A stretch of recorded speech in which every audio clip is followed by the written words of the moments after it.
Madame la Présidente de CAP 2015, Mesdames et Messieurs les chefs de partis politiques, honorables députés à l'Assemblée nationale, camarades militants et sympathisants de CAP 2015, honorables invités, Mesdames, Messieurs.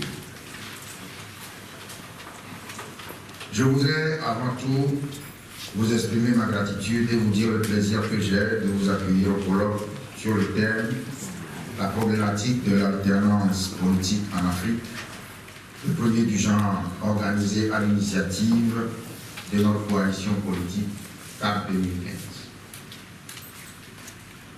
Notre colloque se tient à un moment où les populations africaines, résolument engagées dans la lutte pour l'instauration d'une démocratie et d'un état de droit, incarné par des institutions fortes, se heurtent à l'injustice, à la violence policière, aux violations des droits et libertés des citoyens, à des répressions sanglantes et exactions de toutes sortes. Ce colloque se tient également au moment où notre continent connaît une recrudescence de la pratique de l'arbitraire et une banalisation des successions dynastiques à travers des mascarades électorales qui permettent à des hommes sans aucune légitimité de s'accrocher indéfiniment au pouvoir, comme c'est malheureusement le cas dans de nombreux pays, dont le Togo. On assiste ainsi à une patrimonialisation du pouvoir, Madame l'a dit tout à l'heure, du pouvoir d'État qui consacre le népotisme et le despotisme. Depuis des décennies, et aujourd'hui encore, la plupart des élections qui se déroulent sur le continent africain donnent lieu à de vives tensions liées au blocage par les pouvoirs en place du libre jeu de l'alternance politique. Ce blocage se traduit par le verrouillage du système électoral, accompagné d'irrégularités et de fraudes de toutes sortes dans la préparation et le déroulement du scrutin, ainsi que dans l'établissement des résultats publiés et proclamés. La question de l'alternance au pouvoir par l'organisation d'élections libres, transparentes et équitables reste donc entière, presque partout en Afrique. Au Togo, en mai 2015, la Cour constitutionnelle entérine les résultats frauduleux de la présidentielle d'avril 2015 transmis par le président de la CENI et donnant le président sortant Faure Gnassingbé gagnant. Des résultats établis alors que seuls les procès-verbaux de 14 circonscriptions électorales sur 42 ont été examinés et qu'aucun n'a été validé par l'Assemblée plénière de la CENI. À défaut de présenter ces félicitations, le gouvernement français déclare, je cite, prendre note de l'élection de Faure Gnassingbé. Le rapport de la mission d'expertise électorale de l'Union européenne conclut que les résultats de ce scrutin, proclamés en violation de la procédure prescrite par le Code électoral, ces résultats donc n'ont aucune base légale.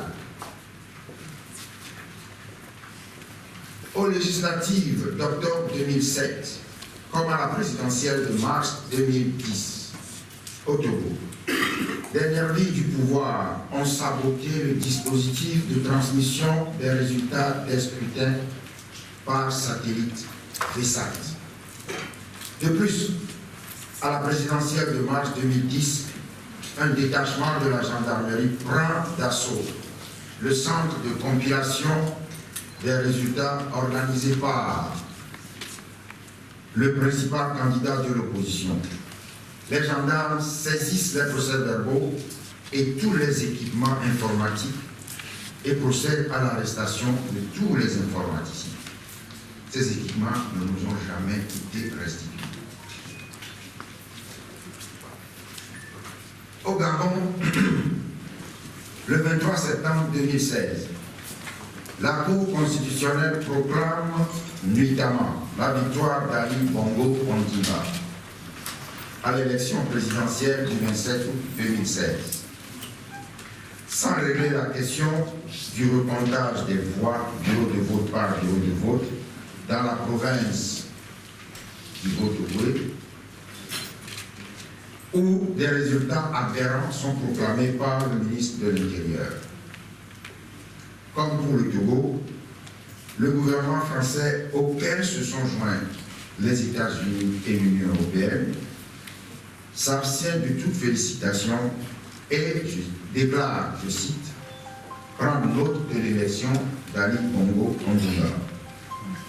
Ces exemples qui sont légion sur notre continent posent encore une fois la problématique des élections en Afrique et par conséquent celle de la démocratie et de l'alternance politique, manifestement en péril sur notre continent. À cet égard, le présent colloque, qui apparaît comme une véritable conférence sur la sécurité démocratique, pas maritime,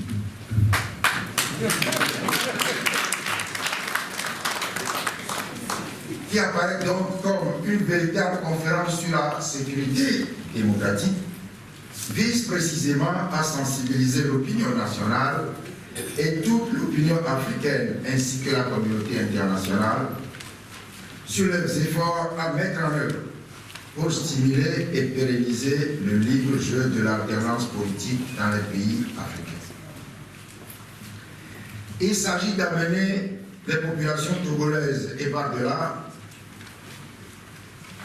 les peuples africains à comprendre qu'il leur appartient de prendre souverainement leur destin en main pour mettre fin à l'arbitraire et à l'imposture des hold-up électoraux qui maintiennent des dictateurs au pouvoir.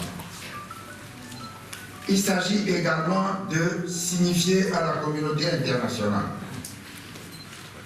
qu'il est temps de prendre en compte les aspirations profondes, maintes fois exprimées par les peuples africains, notamment le peuple togolais, en privilégiant l'intérêt partagé d'un accompagnement électoral sain, rigoureux et ferme, qui favorise une alternance politique sans heurts dans les pays africains.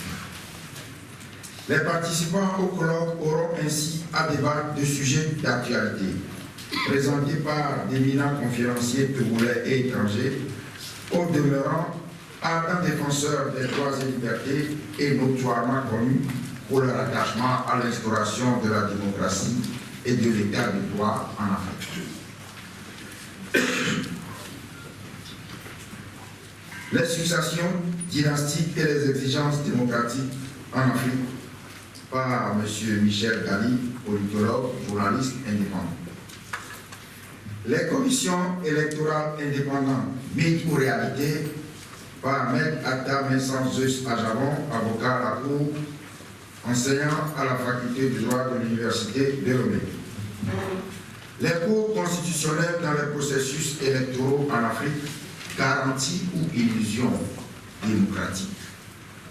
Par le professeur Komi Oulou, directeur de l'école doctorale de la faculté de droit de l'Université de Lomé. Les peuples complices ou victimes des dictatures en Afrique, par le professeur Adovi Michel Goé-Akoué, professeur d'histoire à l'Université de Lomé. La communauté internationale et l'alternance politique en Afrique, par M. Comran Richard Aboki, sociologue, enseignant à l'Université de Lomé et consultant. Messieurs Francis Patindé et Albert Bourgi, initialement annoncés au rang des conférenciers, n'ont pas pu faire le déplacement de Lomé en raison de contraintes de dernière minute. nous en sommes désolés. Il va sans dire que ce premier colloque n'épuise nullement les sujets au rang les sujets liés à l'alternance politique en Afrique. Au cours de nos prochaines rencontres, nous poursuivrons les réflexions en abordant d'autres sujets, notamment l'armée, les partis politiques, les médias, la société civile. Honorables invités, mesdames, messieurs, la tenue de notre colloque coïncide avec un autre événement qui se déroule en ce moment dans la capitale togolaise. Nous avons le plus grand respect pour tous les États membres de l'Union africaine, ainsi que leurs dirigeants. Même si, dans des pays comme le Togo, les populations sont confrontées à une gouvernance qui est loin de répondre à leurs aspirations profondes. Nous comprenons que notre continent puisse se préoccuper de sécurité maritime. Nous comprenons moins que des pays endettés comme le Togo, sans les ressources appropriées, puissent aggraver leur endettement et affecter leurs maigres recettes publiques à l'organisation d'un sommet extrêmement coûteux, en sacrifiant les urgences des secteurs vitaux, notamment celles de la santé, de l'éducation, de l'assainissement, de l'énergie et de l'eau, qui constituent pourtant les premières exigences de la demande sociale. Nous venons de boucler une tournée nationale au cours de laquelle les populations togolaises nous ont réitéré leurs priorités.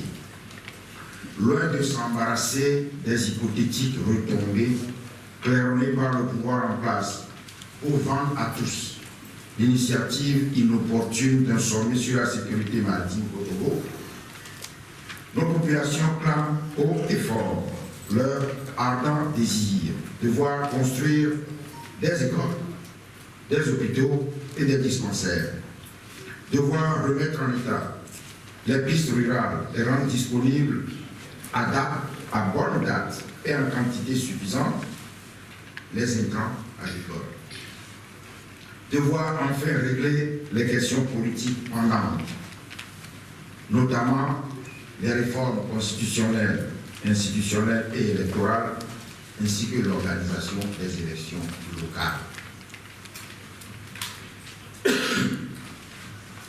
C'est dire que pour nos populations, les urgences de l'heure sont aux antipodes d'un sommet sur la sécurité maritime. Organisé à grands frais par un pays financièrement exsangue, englué dans la corruption et les scandales financiers à répétition et pris en otage depuis des décennies par un régime qui se maintient par des coups de force électoraux.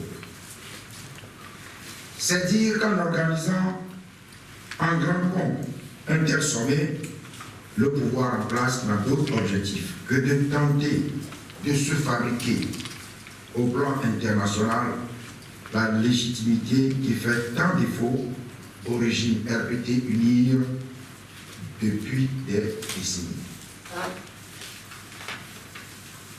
Honorables invités, mesdames, messieurs, les sujets qui seront développés au cours du colloque collent rigoureusement à l'environnement socio-politique de notre continent, tel qu'illustré ces derniers temps par plusieurs pays en Afrique, et singulièrement le Togo et le Gabon.